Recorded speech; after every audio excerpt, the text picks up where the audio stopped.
दरबार की बोलो श्री नमली निवासी भगवान की बोलो श्री परमहंस दयाल जी महाराज की बोलो श्री निजातम भगवान की बोलो सच्ची सरकार की बोलो श्री स्वामी जी महाराज की। भी देखो ये भी कुदरत का एक रंग है। ये गुरु महाराज जी लीला दिखा रहे हैं। गुरबाणी में लिखा है ना, गलियां चिक्कड़ दूर कर मेरा नाल प्यारे ने चला तबीजे कंबली रहा तब टूटे नहीं। देखो गुरु महाराज जी के चरणों में सबका प्यार है। इस बरसात से नहीं डरना। कई बार ऐसा होता था श्री गुरु महाराज जी जब सत्संग करते थे। अब देखो बाहर बारिश है, आपका इंतजाम उन्होंने कर दिया, आपके ऊपर बूंदे नहीं पड़ रही। और ये महाराज जी का लिखा हुआ भजन, ये गुरु प्रेम की बूंदे बरस रही हैं, ये आपको निहाल कर रही हैं, आपको प्रेम के रंग में सराबोर कर रही हैं।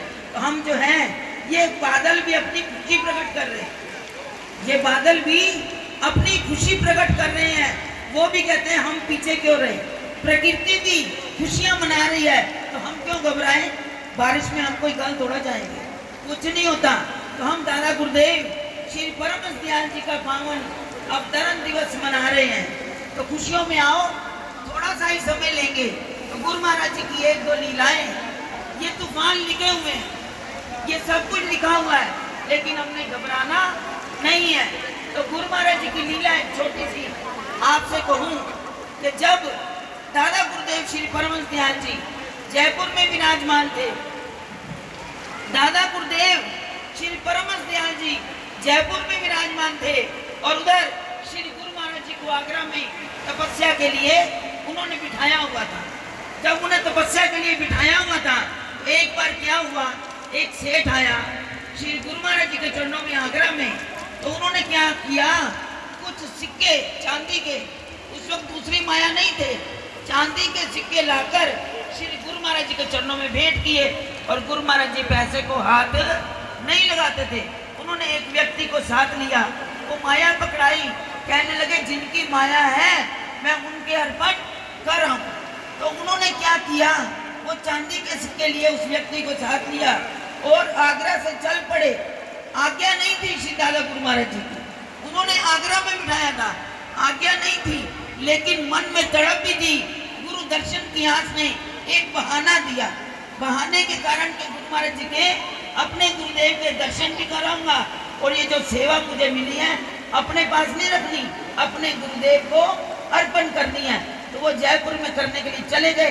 कितनी देर का रास्ता है, 2 स्टेशन आते, दौसा और उसके बाद जयपुर। आगरा से गुरु महाराज जी के चरणों में जब चले गए, दादा गुरुदेव भगवान जी के चरणों में, उन्होंने देखा कि श्री गुरु महाराज जी आए हैं।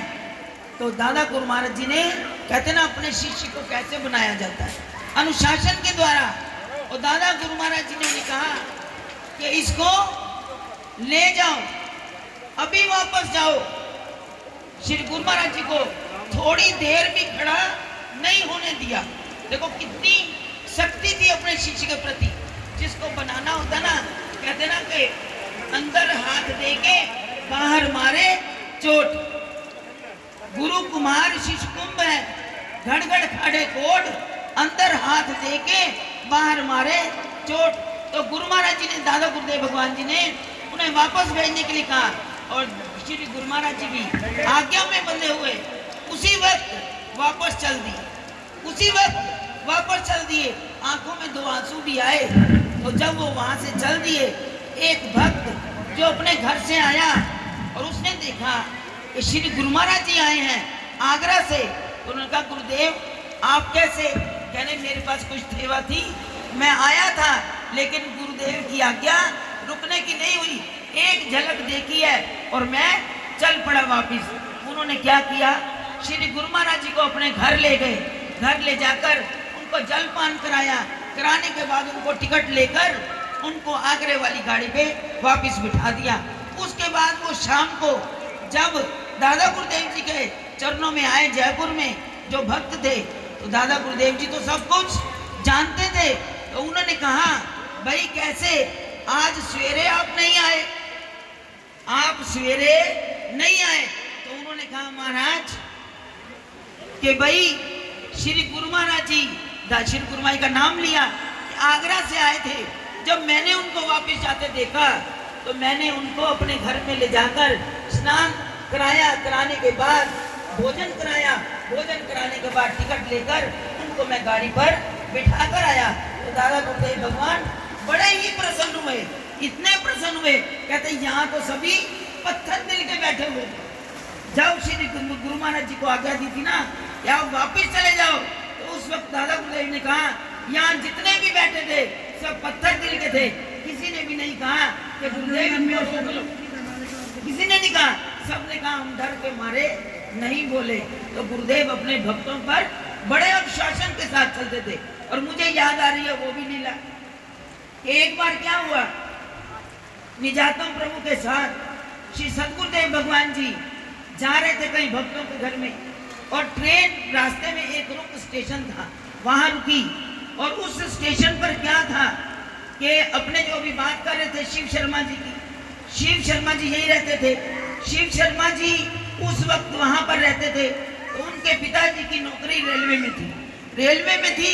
तो वो निजातम प्रभु के बड़े प्यारे थे, उसके नाम लेवा थे, कोटली में रहते थे। तो उस वक्त उन्होंने, निजातम प्रभु ने श्री गुरु महाराज जी के चरणों में प्रार्थना कर दी कि गुरुदेव यहाँ स्टेशन पर ही एक भक्त हैं, वो आपके दर्शन अगर करेंगे तो बड़े खुश हो, क्योंकि गुरु महाराज जी की आज्ञा के बिना किसी को दर्शन करने की आज्ञा नहीं थी।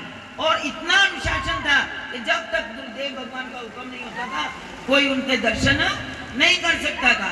इधर क्या लीला की गुरु महाराज जी ने, उन्होंने कहा कि भाई निजातम प्रभु ने प्रार्थना की, एक भक्त हैं वो आपके दर्शन करेंगे तो बड़े खुश जाएंगे। तो श्री गुरु महाराज ने कहा भाई निजातम प्रभु को, भाई ये कौन सा स्टेशन है? उन्होंने कहा ये रुक स्टेशन है। तो श्री गुरु महाराज ने अपनी मौज में कहा, क्योंकि गाड़ी चलने में केवल एक आधे मिनट का समय रह गया था। तो जब उन्होंने श्री गुरु महाराज ने पूछा कि कौन सा स्टेशन है, तो उस निजातम प्रभु ने कहा ये रुक स्टेशन है। तो श्री गुरु महाराज ने फरमाया रुक तो फिर रुक, केवल ये शब्द बोले, रुक तो फिर रुक। जब ये कहा और उन्होंने निजातम प्रभु से कहा जाओ उन प्रेमी को बुला लो। उन शिव शर्मा जी के पिताजी फकीर चंद जी को बुलाया गया और उनको जब दर्शन कर लिए, काफी देर लगी दर्शन करके, उनके पिताजी भी प्रसन्न हुए और श्री गुरु महाराज जी भी अपने भक्तों को मिलकर बड़े प्रसन्न हुए। कहते जब तक वो मिलकर चले नहीं गए तब तक गाड़ी रुकी रही। तो इस बरसात का क्या बात है, बरसात की क्या बात है, इससे क्या डरना। हमारे गुरुदेव भगवान तो इन इतनी सिद्धियों के मालिक थे कि कुदरत को रोक देते थे। और गुरु महाराज जी की लीला आपने कई बार सुनी कि एक बार जब वो वक्त था पाकिस्तान में, बकड़ेवाली में, चकोड़ी में, जब श्री गुरु महाराज जी का हुक्म होता था, और उस वक्त वो समय जमाना कैसा था कि शाम के बाद कोई बच्चियां, गुरु महाराज जी की आज्ञा थी कि कोई दर्शन करने जवान बच्चियां या माताएं ना आए। तो गुरु महाराज जी की एक सेविका, उनकी बड़ी प्यारी, उसको ऐसी तड़प लगी तो उसने अपने पिताजी से कहा पिताजी मेरा मन बड़ा तड़प रहा है गुरु दर्शन को, मैंने गुरु महाराज जी के दर्शन करने जाना है।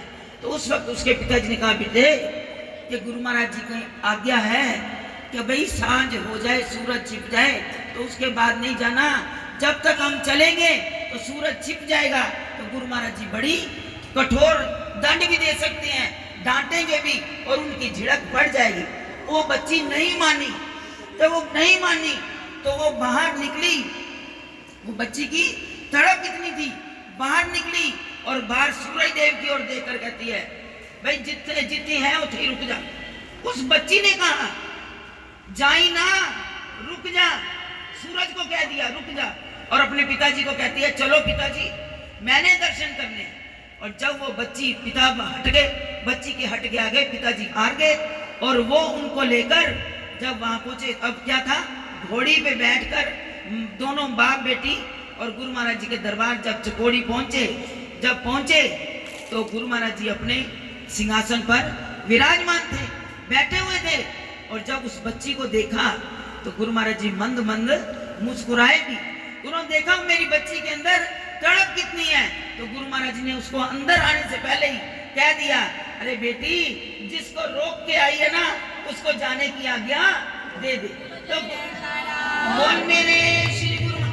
तो गुरु महाराज जी के बच्चों के अंदर भी, उस तड़प के अंदर भी वो ताकत आ जाती है। और आपने हजूर महाराज जी के जीवन के विषय में सुना कि जब गुरु महाराज जी ने कहा मैंने तो गुरु महाराज की शरण में जाना है, और माता पिता कहते हैं नहीं देना। सारे रिश्तेदारों ने महाराज जी को बहुत सताया, मारा भी, जंजीरों से भी बांधा, लेकिन महाराज जी को उधर श्री गुरु महाराज जी ने कहा तुझे मैंने दरबार में नहीं रखना, तू मेरी बहुत बदनामी करवाता है। जब गुरु महाराज ने कह दिया तू नहीं आएगा, उधर माता पिता को कहते हैं कि हमने भेजना नहीं है। तो महाराज जी ने कहा वैराग्य की स्थिति हो गई, और महाराज जी के भाभी जी अपना बस्ती वाले, उनके जो भाई थे स्वरूप जी, राम स्वरूप जी नाम था, मैं नाम भूल रही हूँ। तो उन्होंने महाराज जी को, भाभी जी ने कहा कि मैंने नहलाना धुलाना, उनके सिर में तेल लगाना, और महाराज जी ने उठानी सुआ और सिर में डाल लिया। इतना वैराग्य था, इतना वैराग्य महाराज जी के दिल में था, तड़प थी गुरु दर्शन की। और गुरुदेव कहते नहीं, और अंदर से गुरु महाराज जी उन्हीं को सेवा बार बख्श दे कि तुमने संगत की सेवा करनी है, संगत को प्रसाद भी भेजना, और संगत के बिस्तरों की सेवा हजूर महाराज जी करते थे। जितनी संगत दरबार में आती थी सब संगत के बिस्तरों की व्यवस्था हजूर महाराज जी करते थे। सेवा इसे कहते हैं कि कहाँ जहां भी हुक्म हो वहां गुरु का शिष्य जो कुर्बान होगा वो सेवा करेगा। उस वक्त जब ये आदेश महाराज जी को हुआ तो महाराज जी बड़ी वैराग्य की अवस्था में बैठे, और महाराज जी ने वैराग्य में कि गुरु दर्शन की तड़प थी, तड़प में कहते हैं चल चले, तो वो दीवारें भी साथ में चल पड़ी। जिस पेड़ के नीचे बैठे वो पेड़ चल पड़े। तो ये गुरु महाराज जी का कमाल है। हम लोगों की क्या बात है, हम तो एक अदना से गुलाम इस दरबार के हैं, ना किसी काम के, बस खाया और सो लिया, कोई भजन बंदगी नहीं। फिर भी गुरु महाराज जी ने इतना नवाजा हुआ अपने बच्चों पर, इतनी कृपा की हुई है। आज हम अपने दादा गुरुदेव की ये दरबार देखो तो इसमें एक से एक आली गुरु महाराज जी के भक्त भी हैं, और गुरु महाराज जी तो हैं ही। तो इसलिए हमने गुरु दरबार की सेवा करनी है। क्योंकि अब अभी रवि जी बता रहे थे कार्यक्रम के विषय में तो बता दिया, लेकिन उन्होंने सेवा के विषय में नहीं बताया कि इस दरबार में जितने संत आएंगे वो भी हमने सेवा करनी है, जितनी संगतें आएंगी वो भी हमने सेवा करनी है। तो आपके घर में शादी हो, अपने रिश्तेदारों के स्वागत के लिए क्या क्या नहीं करते। और जो गुरु महाराज जी के, दादा गुरुदेव भगवान जी के अवतरण दिवस पर संगतें आएंगी, महापुरुष आएंगे, उनका स्वागत करना भी तो हमारा धर्म है। जो घर में आए तो उसके लिए 3-3, 4-4 दिन के लिए अपने घर से छुट्टी करके आप लोग भी आओ, आप भी आओ दरबार में, संगतों की सेवा करो, संतों की सेवा करो। ये लाभ जीवन में फिर नहीं मिलेगा, ये सच्चा लाभ आप उठा लो। ये सेवा के दिन हमें गुरुदेव भगवान ने दिए हैं, और हमें वो अपनी कृपा से नवाजेंगे, अपनी कृपा से झोलियां भरेंगे। तो ये गुरु महाराज जी का उच्चा सुच्चा दरबार, जिन्होंने हमें अपने दरबार की चाकरी दी, हम उसके चाकर बन जाएं, फिर देखो वो आपको कैसे निहार करते हैं। आज देखो, अभी रवि जी कह रहे थे कि जिस परिवार में हम बैठे हैं, जिस परिवार में बैठे, ये बड़ा पुराना परिवार है। जहाँ स्वामी जी महाराज रहते थे पाकिस्तान से आने के बाद, खेड़ी तेलिया में कैथल के पास, वहाँ तो वहीं पर इनका घर सामने ही था। जहाँ महाराज जी का घर था उसके साथ ही स्वामी जी का घर था, उसके साथ ही इनके परिवार, इनका घर था, और महाराज जी का और इनका दीवार एक ही थी। और इनके पिताजी हरबंस लाल जी, इनके चाचा जी दीवान जी, कश्मीरी लाल जी, सबका प्यार।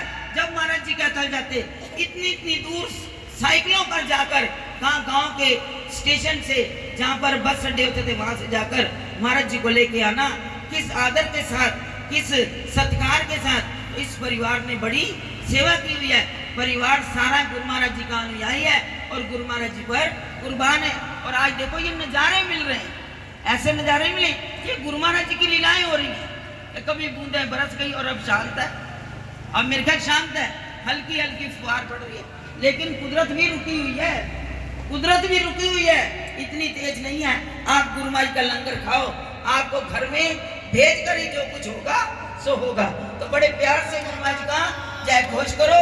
गुरु महाराज जी की ये कृपा अपने बच्चों पर बरसती रहे, उनकी झोलियां खुशियों से भरी रहे, और सब पर गुरु महाराज जी अपने नाम का रंग जनाएं। यही गुरु माई के चरणों से मांगते हैं। तो बड़े प्यार के साथ गुरु महाराज जी का जय घोष करें, बड़े प्यार से बोलो, बोल मेरे श्री गुरु महाराज की जय, बोलो सांचे दरबार की जय, बोलो श्री नमली निवासी भगवान की जय, बोलो सच्ची सरकार की जय, बोलो श्री स्वामी जी महाराज की जय। दिल के आईने में ही सारे शब्द वचन उपदेश उतारे।